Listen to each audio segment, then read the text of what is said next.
What's up, everyone? I hope you're all having an awesome day so far, and thanks for joining me on another episode of Chuck's Customs. So if you watched the last episode, you saw that towards the end I talked about how in this episode we'd be cleaning up the engine, mating it with the transmission, and maybe trying to put it in the truck so we can fabricate the motor mounts and the transmission crossmember. I don't know if we're going to get that far today, because there's actually quite a bit more that we need to do to the engine than just clean it and put the transmission on it. So typically when people do the Cummins swaps, they end up taking the engine out of a Dodge pickup truck with the transmission, and that makes it pretty easy to go into another pickup truck. Maybe not necessarily a Dodge, but a pickup truck nonetheless. In our case though, it's a little bit different, because we took our engine and transmission out of an old Ford F700 moving truck.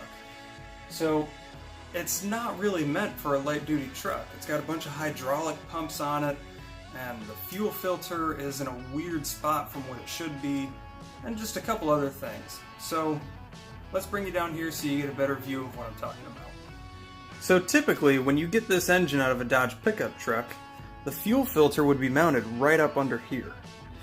But I'm assuming for accessibility reasons on that giant truck, for some reason they blocked this off with a plate, ran the fuel line down here and over into this weird mounting, and that holds the fuel filter. And then you can see it comes right back up, around, and into the P-pump, where it should have gone directly from here had the fuel filter been mounted right here. So in this episode, one of the things we'll be doing is taking that whole contraption off and mounting the fuel filter right up here where it belongs. Now let's focus on this guy. This is actually a hydraulic pump, but we don't need any kind of hydraulics for this truck, except for the transmission. But I have a different pump that we'll be setting up with a belt instead of gear driven like this one is. So typically what's supposed to go here is a vacuum / power steering pump. And I actually have one right here. It's a little heavy, a little funky looking, but it'll get the job done. So in this episode we'll be removing this guy, getting this all cleaned up in here, and then putting the new vacuum / power steering pump in its place. Let's not ignore the fact that this alternator is massive. I'm going to be taking that off and replacing it with a more appropriate to the year Chevy alternator. Also, this AC compressor is massive. I'd like to take it off just to kind of save space and, be able to clean the engine in that one spot better. But at the same time, I do want to try to keep air conditioning in the truck. And if I can somehow make that work with the Chevy or GMC air conditioning system, it's one less part that I gotta buy, and it's already mounted to the engine. So that's a plus. We're also going to be replacing the oil pan. Now, because this engine came out of such a big truck, the oil pan was actually backwards from what we need it to be. So, in order to remedy that, we got a brand new oil pan. It's a little bit smaller, but also we got this rear oil pickup tube. So that will allow us to put the oil pan on the way that we need it to be and still be able to pick up oil, so that way we don't blow up the engine within the first 10 minutes. So that's pretty much what we're going to be getting into with this episode, along with cleaning the engine and transmission, bolting the transmission to the engine, and pretty much just getting it ready to try to get in the truck. So enough talking. I'm busy. I got work to do. Let's get to it. I'm wasting too much time.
That took way longer than I thought it would, but we got it all accomplished. So let's do a quick recap on what we got done so far. We got rid of that alternator and the AC compressor. Gone. We got rid of the old hydraulic pump and were able to install the new vacuum/power steering pump. We got the fuel filter relocated to where it belongs. And we were even able to use the old fuel lines by splicing them together and making one proper fuel line that goes from the filter directly to the injection pump like it should. Got the engine cleaned up absolutely beautiful. It's not perfect, but you know what? It's an old engine. I'm happy with it the way it is, but it looks a lot better than it did. We did get the transmission installed, as you can see, and you know, I thought I was recording, but turns out I wasn't. So I'm sorry guys, I messed up on the recording for that one, but you know what? Life happens. I would say that I'd take it off and put it back on with the camera rolling, but it took me and my dad probably the better part of 25 minutes to a half an hour just to get that thing on there. I'm not about to take it off and try that again. Well, that's going to be it for today's episode, everyone. I really hope you enjoyed it. If you did, go ahead and show that thumbs up button some love. If you want to tell me what I'm doing wrong, or have suggestions, or if you just want to tell me how stupid my hair is, go ahead and leave a comment. I'd love to hear it.